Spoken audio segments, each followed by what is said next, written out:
कोई बात नहीं, लेकिन घर में हम दोनों इक्वल हैं। She is my partner, she is my soulmate. अब वो यहाँ पर अहंकार का विषय बनाते कि अरे यार ये कैसे बड़ी बॉस चेयर में बैठी है, ये सब सोचने की बात है। कि ये क्षमता वो और बढ़ाए अपनी, की ये जो किताबें पढ़ के बनी है, मैं भी अपने बौद्धिक लेवल को अब स्तर बढ़ाऊं।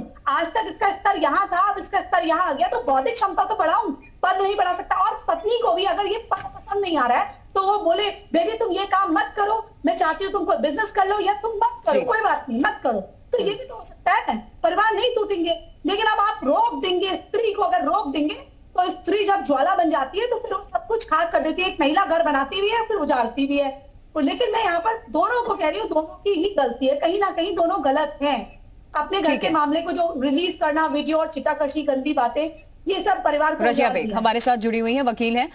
रजिया बेग, मैं चाहूंगी इस चीज को जरा आप समझाइए कि कानून क्या कहता है, क्योंकि यहाँ 3 चीजों में इसको बांधा जा रहा है, सामाजिक चीजों में भी बांधा जा रहा है। कहा जा रहा है कि आपके घर का भी मामला है, और सबसे बड़ी बात यह है कि आप एक एसडीएम, एक अधिकारी हैं, इस तरीके के फैसले आप लेंगी तो समाज पे इसका असर पड़ेगा।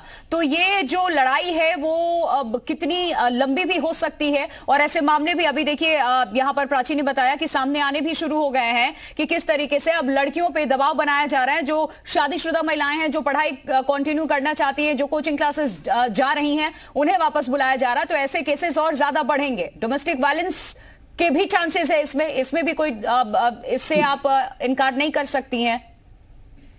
जी देखिए, ये मामला एक इस देश की महिला अधिकारी से जुड़ा हुआ है। इस केस को इतना ज्यादा पोस्टमार्टम करने की जरूरत नहीं थी। बहुत सारे केसेस हैं इस तरह से।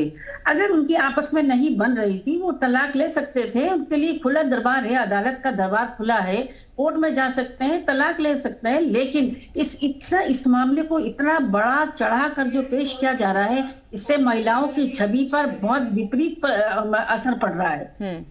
हर महिला इस सारी महिलाएं खराब नहीं है, हर महिला का कहीं कोई जुड़ाव नहीं है। तो फिर इस एक महिला के चक्कर में अगर एजुकेशन से उसे जोड़ क्या ये सारे आरोपों के बीच में ज्योति मौर्य के नौकरी पर कोई आंच आएगी? इस तरीके का कोई कानूनी प्रावधान है? क्या क्या धाराएं लग सकती है? क्या कुछ हो सकता है? मामला अदालत में जाएगा। पति की तरफ से लगातार कहा जा रहा है कि वो जबरन चाहती हैं कि तलाक हो ही जाए, दबाव बनाया जा रहा है, जान से मारने की धमकी दिलवा रही हैं वो।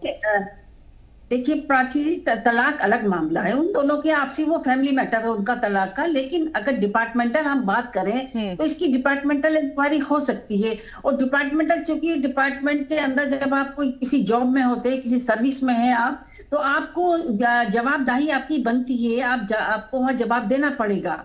और जवाब इसलिए भी देना पड़ेगा अगर कहीं किसी का कैरेक्टर रोल खराब होता है तो वहां भी आपका सर्विस में आपका रिकॉर्ड, आपके रिकॉर्ड है आपका कि सर्विस रोल आपका खराब हो रहा है, तो उसका तो असर पड़ेगा, वो अलग मैटर होता है। लेकिन समाज के अंदर उसको इतने बड़े कटघरे के अंदर लाना ये अच्छी बात नहीं है। इससे हमारी और बहनों पे बहुत असर पड़ने वाला है। और जैसे कि अभी एक हमारी बहन कह रही थी कि पिता और पति के पढ़ाने के संबंध में, मैं इसके बारे में आपको कह दूं, मुझे थोड़ा अच्छा नहीं लगी ये बात। पिता जब पढ़ाता है वो तो किसी घर में भेजता है बेटी को, इसीलिए पढ़ा रहा होता है। और जब पति पढ़ा रहा होता है तो पति उसको अपने घर को ठीक करने के लिए पढ़ा रहा होता है, अपने समाज को ठीक करने के लिए पढ़ा रहा होता है। दोनों बातों में फर्क है। रही बात तलाक की, तो ज्योति मौर्य तलाक ले ले, समाज को इतना हंगामा करने की जरूरत है क्या इसमें? बहुत सारे पुरुष ऐसे हैं जिन्होंने महिलाओं के साथ इतने अत्याचार किए हुए हैं कि हर महिला, बहुत सी महिलाएं सड़कों पे आई हुई हैं इस टाइम। मेरे पास इतने केसेस हैं जहां हर तीसरा पुरुष तलाक के लिए आता है। अगर कोई बात नहीं बनती है, महिलाओं के कैरेक्टर पे उंगली उठाई जाती है, तो पुरुष तो बहुत ज्यादा करते हैं ये काम।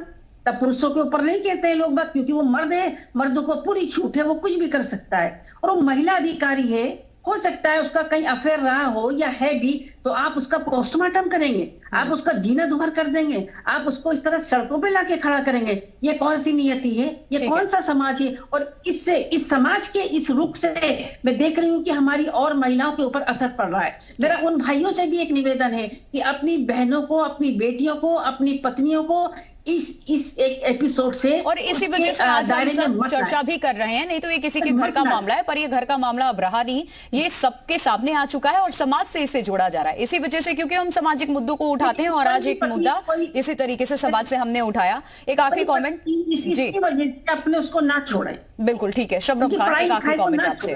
ठीक है शबनम खान। प्रिया जी, मैं तो अपने देशवासियों से बस इतना कहना चाहती हूँ कि किसी एक केस से ना पूरे पुरुष वर्ग को आप लांछित करें, ना महिला वर्ग को। हाँ, आप और हम बेटियां हमारी एसडीएम बनती हैं, प्राउड फील होता है, माँ बाप को भी प्राउड फील होता है और पति को भी प्राउड फील होता है। हमने तो यही देखा है कि सारा परिवार छोड़िए, आप और हम ही सुनते हैं कि फलां की बेटी ये बन गई, आप और हम भी उतने ही खुश होते हैं। तो हमें उसी दिशा की तरफ जाना चाहिए। ऐसी चीजों से हमें अपना मन भटकाने की जरूरत नहीं है। बहुत अच्छा करता है, एक माइलस्टोन सेट करता है, तो कुछ इस तरीके की चीजें आती हैं तो उसे भी उसी संदर्भ में लिया जाता है। जी बिल्कुल। तो फिर इन चीजों को हम सबको चाहिए कि ऐसी जो भी घटना, अगर आप बहुत सारे अधिकारियों की इंक्वायरी करा लेंगी तो एक्स्ट्रा मैरिटल अफेयर उनके भी चल रहे होंगे, पता नहीं क्या क्या चीजें उनकी पत्नियां झेल रही हैं, और केसेस हैं ये मैं कोई खाली बातें करने के लिए नहीं बोल रही हूं, ऐसे केसेस हैं जहां बड़े बड़े अधिकारियों की पत्नियां ने शिकायत दे रखी है। तो प्रॉब्लम ये नहीं है, प्रॉब्लम ये है कि हम इसको सॉर्ट आउट करें। हाँ, वो एक संवैधानिक पद पर है, उनकी गरिमा, उनकी जिम्मेदारी ज्यादा बनती है, लेकिन महिला और पुरुष न देखकर अगर उन्होंने इस तरीके की कोई धमकी दी है, किसी की हत्या कराने की पति की साजिश की है, तो उनको भी उतनी ही कड़ी सजा मिलनी चाहिए जितनी एक पुरुष को मिलती। मेरा तो कानून से यही कहना है। और वो जो अभी रजिया बाजी कह रही थी, मैं बोल रही हूं कि ये आलोक मौर्य सीधे कोर्ट जाकर अपना उनके पास तो सबूत है, वो सबूत पेश कर दे, अपने आप दूध का दूध पानी का पानी हो जाएगा। सोशल मीडिया की भी जरूरत नहीं पड़ती उनको, अगर वो सीधा कोर्ट चले जाते तो। चलिए, सोशल मीडिया में भी कह दिया तो कोई बुरी बात नहीं है। पुरुषों को भी इस एंगल से मत देखिए कि उन्होंने सोशल मीडिया पे क्यों कर दिया। बहुत सारे पुरुषों को आप और हम पिटते भी देखते हैं, वो नहीं किया होता उन्होंने कुछ, लेकिन उनकी छीछा लेदर हो जाती है जब मीडिया में आ जाता है, जब उनको चप्पल से पिटाई होते देखते हैं। तो कोई बात नहीं, अब इसको इतना बड़ा इशू बनाकर ना दिखाया जाए, इसको महिला के इस मुद्दे से ना जोड़ा जाए कि अब एजुकेशन ही खत्म कर दी जाए। इस दीजिए, सिर्फ ये याद रखिए, एसडीएम ने गलती की है, अगर वो कोई साजिश रच रही थी उनको सजा मिलेगी। आलोक मौर्य ने अगर कुछ किया होगा उन्हें भी उन्हें सजा मिलेगी। एक आखिरी कमेंट प्राची अधिकारी आपका, उसके बाद मुझे वाइंड अप करना है। देखिए, किसी भी विवाह में या संबंध में समझदारी के साथ साथ सबसे पहले वफादारी की जरूरत है। अगर आपके बीच में अंडरस्टैंडिंग और वफादारी नहीं है तो उस रिश्ते में रहने का कोई फायदा नहीं है। एक दूसरे को आप एक बार एक मौका दे सकते हैं, लेकिन उस मौके को आप रोडों में नहीं तलाश सकते हैं। जब आप रोड में तलाशेंगे, एक दूसरे पे लांछन लगाएंगे, तो फिर वो रिश्ता, कॉल रिकॉर्डिंग, जो लोग आज तक कॉल रिकॉर्डिंग करके आए हैं, मेरे एक्सपीरियंस में मैंने जितने लोगों को जाना है जिन्होंने कॉल रिकॉर्डिंग और पहले से संदेह करा है, उनका रिश्ता कभी नहीं बन पाया। जिनको अपना रिश्ता बचाना है वो इस तरह की हरकतें ना करें। और वो एक एसडीएम है, अब उनके पद पे कितना असर पड़ेगा बताइए। अब लोग उनको उसी नजर से देखेंगे।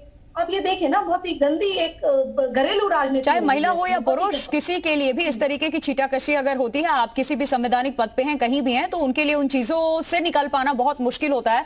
बहुत बहुत शुक्रिया आप सभी का। आप सभी महिलाएं आज इस पैनल का हिस्सा थी, इस चर्चा में शामिल हुई, और इस मुद्दे पर हमने चर्चा आज इसलिए की क्योंकि ये समाज से जुड़ा हुआ मुद्दा है। इसे इस चश्मे से देखा जाने लगा था कि जो ज्योति मौर्य कर रही है, क्या वो सही है, क्या वो गलत है, ये देश की अदालत में छोड़ दीजिए। ये कानूनी कार्रवाई का हिस्सा है और ये अदालत तय करेगी, ये जज तय करेंगे कि कौन सही कौन गलत, जिसने जो किया उसके लिए उसे सजा मिलेगी अदालत से। बहुत बहुत शुक्रिया आप सभी का। एक छोटा सा ब्रेक, खबरें आगे जारी हैं।